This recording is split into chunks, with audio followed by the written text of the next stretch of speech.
আসসালামু আলাইকুম রাহমাতুল্লাহি ওয়া বারাকাতুহু। সম্মানিত দর্শক শ্রোতা, কেমন আছেন? আশা করছি আল্লাহ তাআলার অশেষ রহমতে অনেক অনেক ভালো আছে।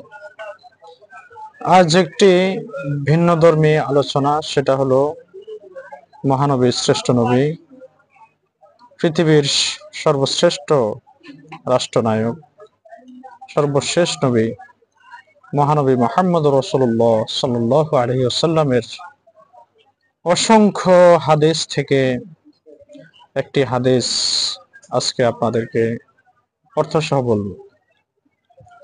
সেটি হলো মেশকাত শরীফের 26 নম্বর পৃষ্ঠা, বাবু ইসবাতি আযাবিল কবর, কবরের আযাব সাব্যস্ত করার অধ্যায়। হাদিস নাম্বার 136। عن أبي سعيد رضي الله تعالى عنه أنه قال قال رسول الله صلى الله عليه وسلم لا يسلط على الكافر في قبره 99 تنينا تنهسه وتلدغه حتى يقوم الساعة لو أن التنين منها نفخ بالأرض ما أنبتت خضرا رواه الدارمي وروى الترمذي نحوه وقال 70 بدل 99। হাদিসটি বর্ণনা করেছেন বিখ্যাত সাহাবী আবু সাঈদ খুদরি রাদিয়াল্লাহু তাআলা আনহু।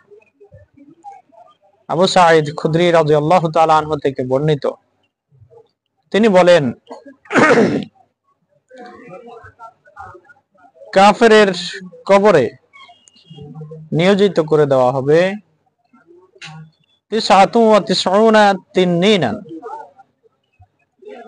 99টি সাপ। তিন্নিন শব্দের অর্থ হলো বিশাল বড় বিষধর একটি সাপ। কেমন বিশাল বড় বিষওয়ালা সাপ, সেটার কিছু ব্যাখ্যা এই হাদিসের মধ্যে শেষ দিকে বলা হচ্ছে। তো এই 99টি সাপ কবরে নিযুক্ত করে দেওয়া হবে কি জন্য? তানহাসু, তাকে কামড়াবে, ওয়া তালদাগুহু, তাকে ধ্বংসন করবে, হাত্তা ইয়াকুমাস সাআতু,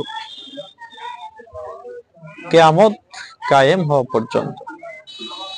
মানে কিয়ামত কায়েম হওয়া পর্যন্ত এই বিশাল আকারের একটি বিষধর সাপ, 99টি বিষধর সাপ কাফের ব্যক্তির কবরে নিযুক্ত করে দেওয়া হবে তাকে কামড়ানোর জন্য। এখন সেই তিন্নিন তথা বিষধর বিশাল আকৃতির সাপের কিছু কার্যক্রম, কিছু বৈশিষ্ট্য, তার বিষধর সাপের যে বিষের যে প্রতিক্রিয়া, সেটা কতটা কঠিন, কতটা মারাত্মক, সেটার বর্ণনা এখানে দেওয়া হয়েছে। লাউ আন্না তিন্নিনা মিনহা নাফাখা বিল আরদি মা আমবাতাত খাদিরা, কত মারাত্মক দেখেন। যদি এরকম বিশাল আকারের বিষধর সাপ সমূহের যে কোনো একটি সাপ যদি নাফাখা বিল আরদি, জমিনে আসা নয়, জমিনে বিচরণ করা নয়, জমিনে যদি শুধুমাত্র শ্বাস ফেলে, এই তিন্নিন, এই বিষধর সাপ যদি জমিনে শ্বাস ফেলে, মা আমবাতাত খাদিরা, তাহলে এই জমিনে কোনো তৃণলতা, কোনো সবুজ ঘাস, কোনো উদ্ভিদ জন্মাবে না। কারণ হলো এই তিন্নিন নামক বিষধর বিশাল আকৃতির এই সাপ জমিনে শুধুমাত্র একবার নিঃশ্বাস ফেলেছে। তাহলে যেই কবরে দেওয়া হবে এরকম একটা দুইটা নয়, 99টি সাপ, সেই কবরের কি অবস্থা হবে? যাকে ধ্বংসন করবে একটি দুইটি সাপ নয়, 99টা সাপ, সেই লোকের কি অবস্থা হবে? সম্মানিত দর্শক শ্রোতা, এখানে বলা হয়েছে কাফেরের কবরে। কাফের কারা? কাফের হলো তারা যারা আল্লাহ তাআলাকে অস্বীকার করে, যারা আল্লাহ রসুল মুহাম্মদ রাসূলুল্লাহ সাল্লাল্লাহু আলাইহি ওয়াসাল্লামকে অস্বীকার করে, যারা কবরের জগৎ, আখিরাতের বিচার, জান্নাত জাহান্নামকে যারা অস্বীকার করে, যারা আল্লাহর কোরআনের আয়াতকে অস্বীকার করে, আল্লাহ রসুল সাল্লাল্লাহু আলাইহি ওয়াসাল্লামের হাদিসকে যারা অস্বীকার করে, তারাই কাফের। আজ তাদেরকেই বলতে চাচ্ছি, যারা ইমানদার নয়। চির সত্য কথা এবং সন্দেহহীন কথা হলো, যারা আল্লাহকে রব হিসাবে, স্রষ্টা হিসাবে, একমাত্র সৃষ্টিকর্তা হিসাবে যারা মানেন না, এবং মহানবী, শেষ নবী, সর্বশ্রেষ্ঠ নবী, সর্বশ্রেষ্ঠ রাষ্ট্রনায়ক, সর্বশ্রেষ্ঠ নেতা মহানবী মুহাম্মদুর রাসূলুল্লাহ সাল্লাল্লাহু আলাইহি ওয়াসাল্লামকে যারা রাসূল হিসাবে মানেন না, তাদেরকে আহ্বান জানাচ্ছি, আপনারা আমার এই কথাকে একবার চিন্তা করে দেখুন। জানি আপনারা আমাদের এই হাদিসগুলোকে বিশ্বাস করেন না, আস্থাশীল নয়,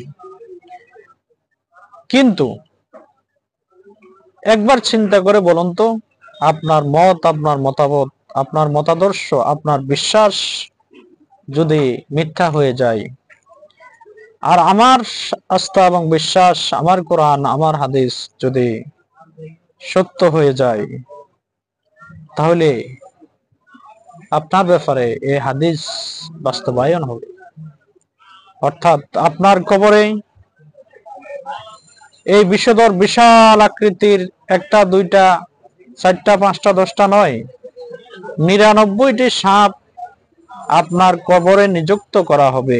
সেই সাপ এতটা মারাত্মক হবে, এতটা বিষধর হবে, যদি দুনিয়াতে একটা শ্বাস ফেলতো, তাহলে দুনিয়াতে কোনো উদ্ভিদ জন্ম নিত না, কোনো গাছপালা, তরুলতা জন্ম নিত না। এত মারাত্মক 99টি সাপের ধ্বংসন কবরের ভিতরে আপনি সহ্য করতে হবে। কিভাবে সহ্য করবেন? তাই উদারত আহ্বান জানাচ্ছি, যারা অমুসলিম, যারা কোরআনকে বিশ্বাস করেন না, যারা হাদিসকে বিশ্বাস করেন না, আসুন কোরআনের ছায়া তলে চলে আসুন। জান্নাত এবং জাহান্নাম লাভ, জান্নাত লাভ করার, চির শান্তির, চির সুখের স্থান জান্নাত লাভ করার একমাত্র সঠিক পথ এবং পদ্ধতি হলো ইসলাম, ইসলাম এবং ইসলাম।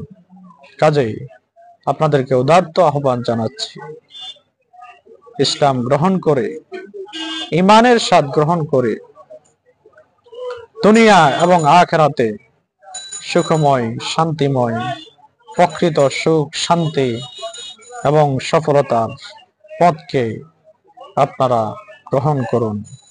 আল্লাহ তাআলা আমাদেরকে বোঝার এবং আমল করার তৌফিক দান করেন।